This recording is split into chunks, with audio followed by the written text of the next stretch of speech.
Em dezembro de 2024, eu compareci a Dragonsteel Nexus e lá tive a oportunidade de entrevistar a Robin Hobb, que é a autora de A Saga do Assassino, com o primeiro livro aqui em mãos, que é O Aprendiz do Assassino.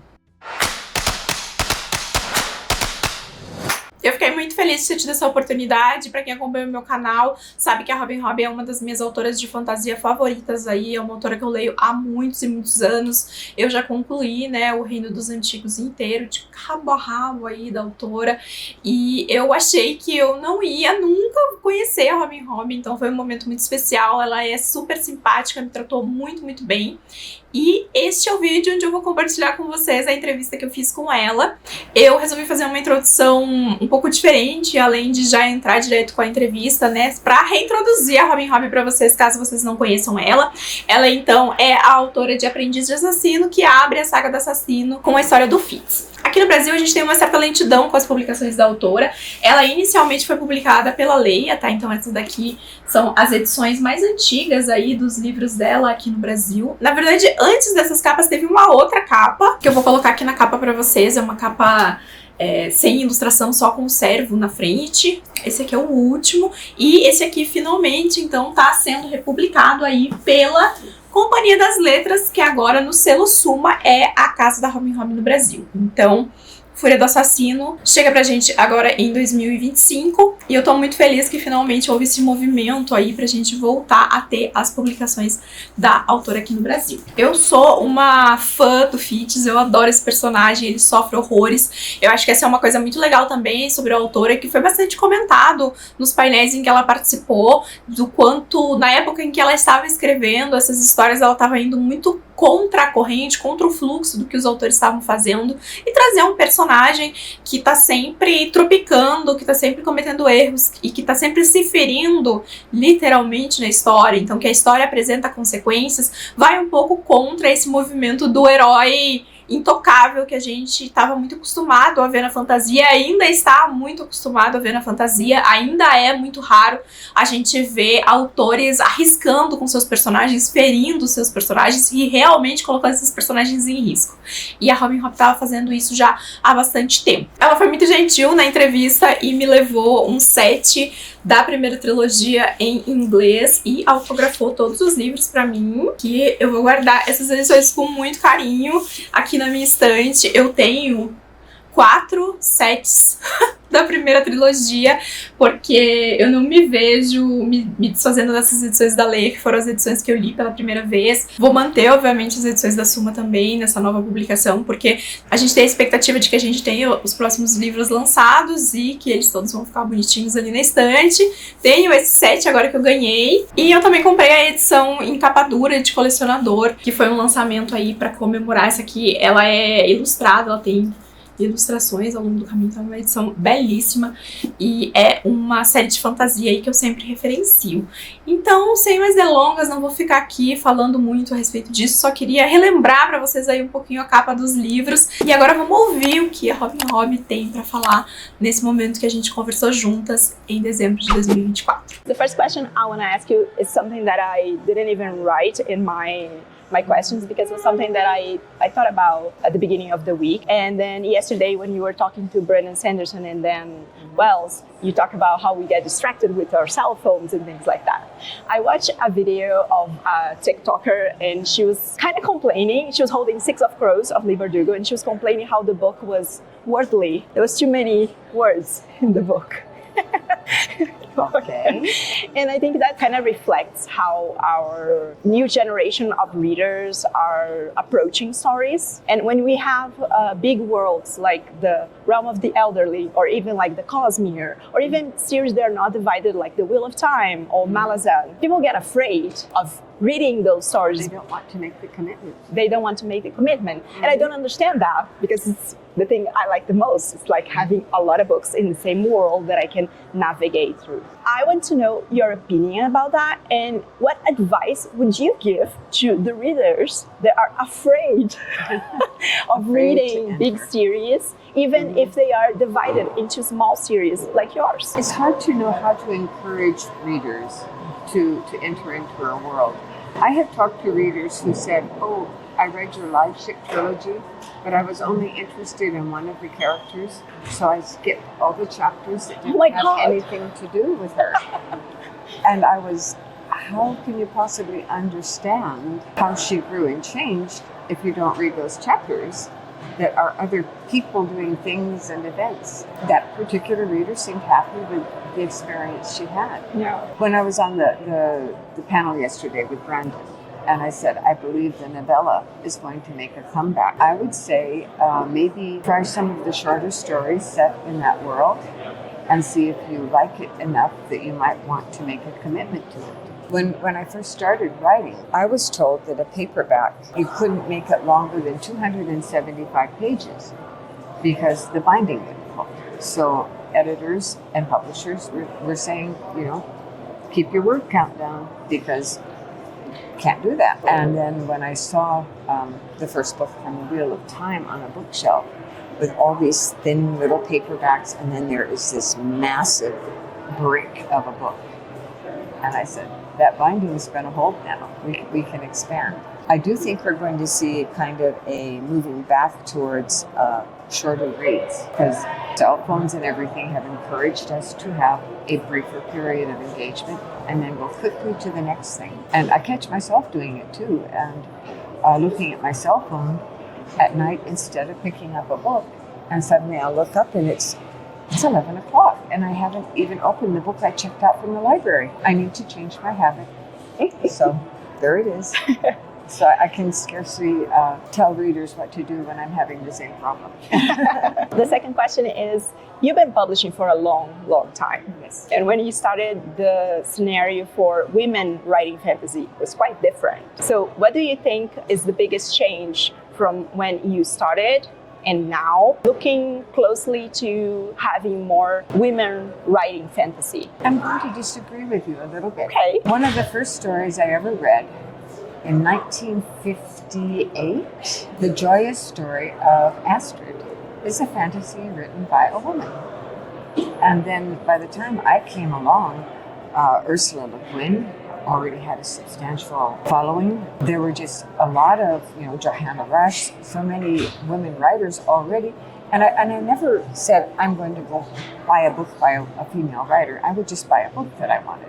For my entire life, I know that other female writers have felt that they were kept down by a male layer there. I never encountered that.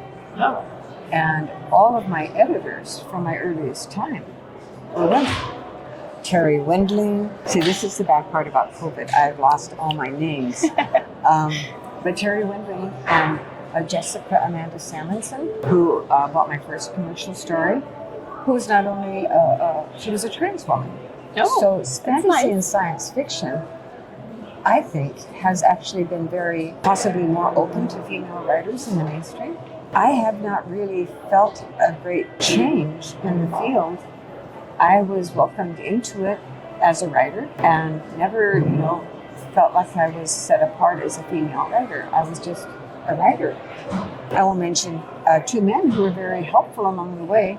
F.M. Busby, who was at one time he was the president of SFWA, Science Fiction Writers of America, and Greg Bear, who I think still needs no introduction.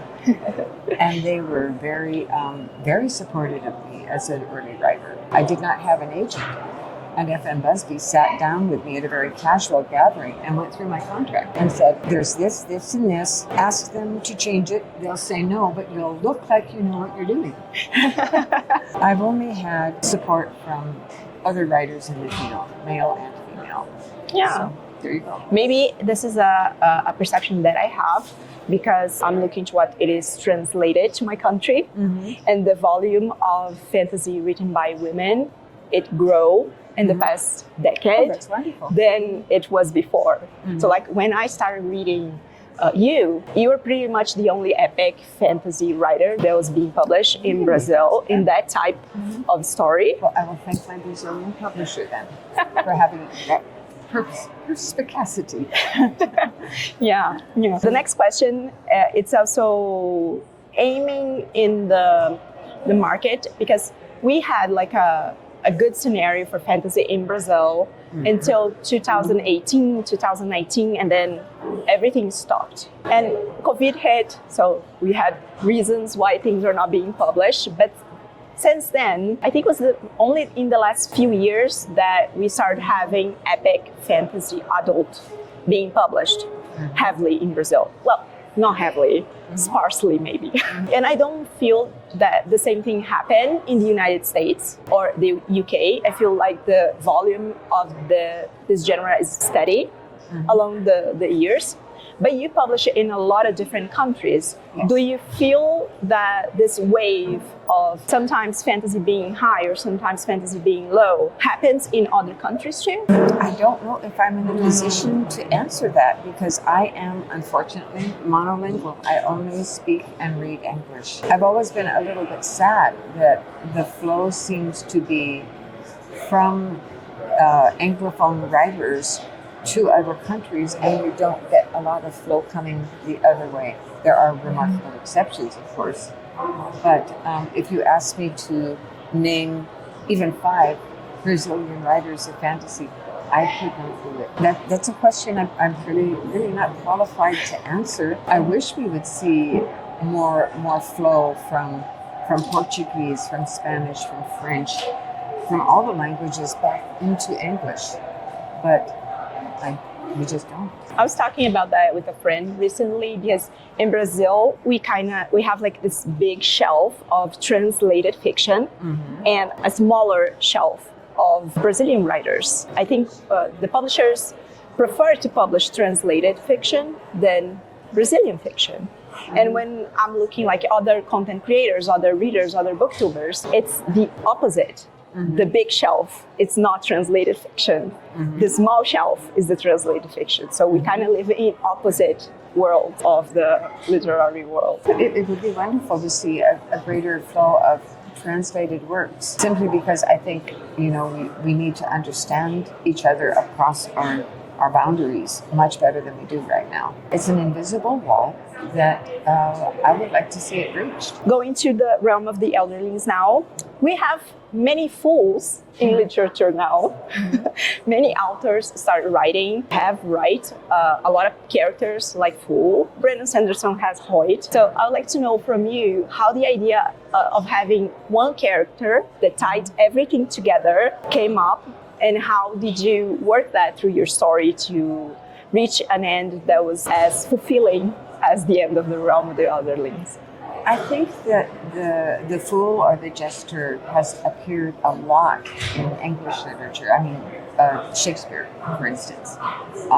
And the idea of having a jester, somebody who mocks things, who keeps the king on, brings him down a little bit off his high horse and says, I'm going to make fun of you a little bit. Or I'm going to make fun of this noble who is giving you bad advice. So I think it's a literary tradition in a lot of places. I think a lot of my writing, and I've said this before, happens in a part of my mind that I don't have conscious access to. So when I was first writing the outline to submit for the Farseer trilogy, there was exactly one sentence about the fool, and that was it. He was supposed to come onto the stage, warn Fitz, and then graciously exit and be in the background here and there. And he didn't. And he moved into the story and he profoundly changed the storyline. I think possibly every fantasy writer you speak to will have a character like that who didn't do as he was told or didn't pay any attention to the outline and moved into the story and started shaping it. And I think it's the fun part of writing is following that stream of story and seeing where it goes. Oh, that's nice. Me as someone who doesn't write and doesn't have any ambition to write, I found quite interesting when I hear you guys talking about how the character takes control of the story, because it's something that I can even imagine how it happens for a writer. Well, this next one, I'm pretty sure that you always get the question about why Fitz needs to suffer as much, so I'm not going to ask you that. Well, it goes back to the characters, doesn't it? Yeah. And I will tell you that Fitz is very headstrong, and he's the one who gets into those situations, and then I have to write him out of them. It's not me being mean to Fitz, it's Fitz doing stupid things. So, but it is the nature of his character that he is a risk taker, that he makes bad decisions sometimes, or he makes a decision that is unselfish that gets him into a bad place. And then, of course, the writer has to write him out of the corner that he's painted himself into. I read the introduction text of the anniversary editions where you talked about that, about a letter that you received from a reader. And I understand the importance of the maturation of the character, and I am 100% in favor of characters suffering. I'm not the one who gets mad with someone is killed. I think we need to get the wheel rolling. That's interesting. But people want happy endings, right? Always. And I think with the rise of romantasy, we can see that even more because it's the mix between these two things. And one of the characteristics, the strong characteristics of romance is the happy ending. Oh, yes. So what's the biggest challenge in leading the reader to this not so happy ending and the importance of bringing new approaches? I think it's respect for the characters. It is understanding that, for instance, there is a character in my story, a beloved character who dies. And there had to be, on my part, the acceptance of this character had a certain lifespan. A very long time ago, I wrote a fan letter to Fritz Leiber, who wrote the Fafhrd and Grey Mouser stories. He had had something happen to Fafhrd in a story that would profoundly change this swordsman's life. And so I was outraged, and I wrote to him saying, how could you do that to a character that you have been writing for so many years, a character that I know is actually modeled on yourself? How could you do that? He wrote me a letter back that was all about characters do have to grow and change. If the happy ending of the story is that everything went back to the way it was before, what was the point of writing the story? And I really took that to heart. And I was a young writer, and at that point I had been writing stories in which nothing really bad would happen to my main character. Nothing really bad. That a minor character might have something terrible happen to her, but I was protecting my main character all the way through it. And the first time I took away that shield, I was writing a Lindholm book, Harpy's Flight, in which a very bad thing happens to the main character. It happens before the book even starts, and she is dealing with it. That was the first book I sold, because I think readers don't necessarily want to read about somebody who has this perfectly charmed life when nothing terrible happens to them. They want to read about people who face the same kind of things that happen to them, things that are not their fault, or I made that decision when I was 19 and now I have to live with it. And how do I keep going and growing? So I think that readers don't necessarily want the perfectly happy ending. They want the ending that is true to what might happen, where characters are making the best of a hard hand they've been dealt. Do you have a favorite series in the realm of the elderly? The Lord of the Rings. Not really. I guess I really look back with great fondness on writing Assassin's Apprentice, because it was when I did first meet Fitz and the Fool as friends for the first time. So that would be probably one of my favorite memories. Okay. I think one of the things that most draws attention when we start reading Assassin's Apprentice is the way you use the name of the characters to reflect how they should behave. And I think maybe you received this question a lot of times during your career, but I think it's an answer that can change with time. If Robin Hobb would be a character inside that book, how would you be called? I grew up Catholic, and so girls having names like Faith, Hope, and Charity, women named after virtues or patience, that was definitely a tradition. And when I was confirmed, I was encouraged to choose a name of a saint that I admired, and I chose Teresa. So names are important to me, and I do think they have great significance. What would I name myself if I were choosing a virtue? I think I would take the name Patience, who is a character, because it's a virtue I lack. Oh. That's nice. In 2023, you did a little post, but you tease us about writing a new book in the realm of the elderlings. Yes. The maybe B will be there. So how's that going? I am writing, and I'm not as fast a writer as I used to be. I've worn my hands out. So even today, and I haven't been typing for 2 days, my hands are still sore. And my thumbs especially. I hit the space bar with my thumbs. So the average English word has 5 letters in it. So you have to think that about every 5 characters, I'm hitting it with one or my other thumbs. I have what's called degenerative arthritis. It's not like rheumatoid arthritis. My doctor said, you simply have worn out the cartilage and bone. You've simply worn it out. Like you ran your bicycle too many miles without moving it. It's a slower process for me to write now. But I am writing. I try to do at least 1,000 words a night, but I don't. For instance, at this convention, I haven't really been writing at all. There are other writers who do manage to write through conventions, and I used to be able to come back to my room and say, still need to push on that story at night. I haven't managed to do that this time. Age is catching up. Well, I think we're all happy that we can come back to this world. And you take your time. We're going to be here. You never know how much time you have left. Yeah. So don't take so much time. I think I have to make this question because when we are talking with writers, we also have that thing in your mind about adaptations and how writers feel about that. And I think you kind of changed your mind a little bit along the years. I think in the beginning you were a little more reluctant to have an adaptation. I must have said something in an interview somewhere along the way that gave that impression.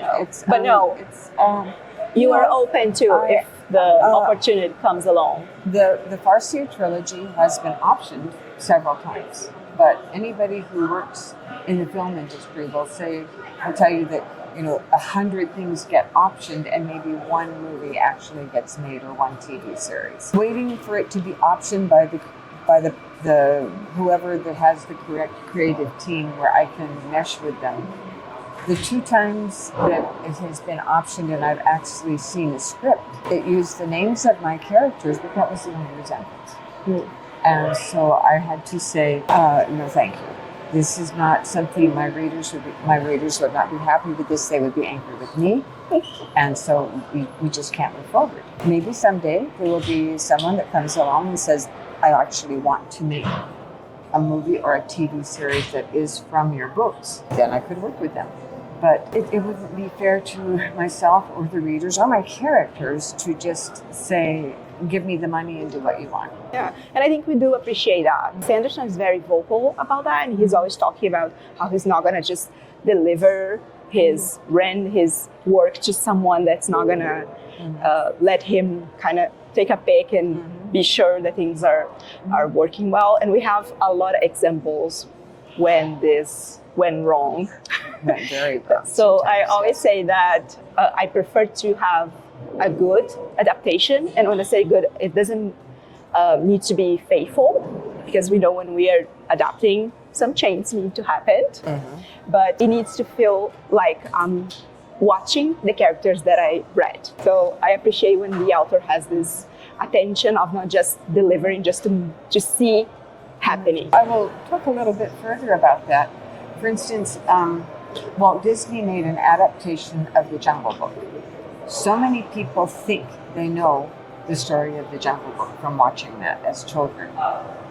And it is so radically different from the book that, when you say, look, Kaa the rock python was actually a wonderful friend to Mowgli.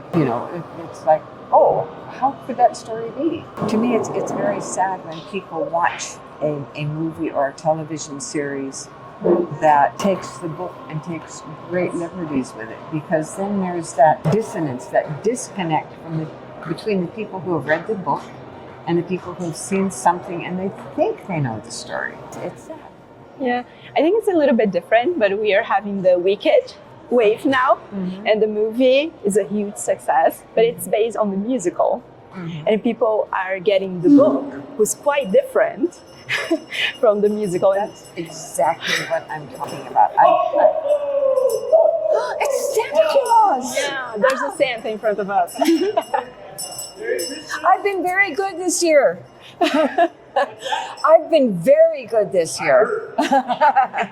My last question for you is, I want you to tell your Brazilian readers and whatever is watching this, because I have my Portuguese channel, but I'm trying to grow an English channel because I know in Portuguese I have a barrier. So I'm trying Just to... like we were talking about. And I do not get to know the Portuguese writers. Yeah. I can't watch a Portuguese podcast and understand.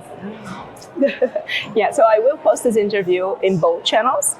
So I would like you to tell something fun about you, something that's nothing to do with Robin Hobb, the writer, something, maybe your favorite dessert or something you do for fun, because I really enjoy hearing authors talk about their work, but I also like to hear the person and not just the author. So tell us something that we maybe don't know about you. Well, coffee is very important to me, and I'm terrible. I'm not a black coffee person. I like the vanilla latte coffee and things like that. And I am a total sugar addict. When I started out writing, I would have a drawer full of saltwater taffy.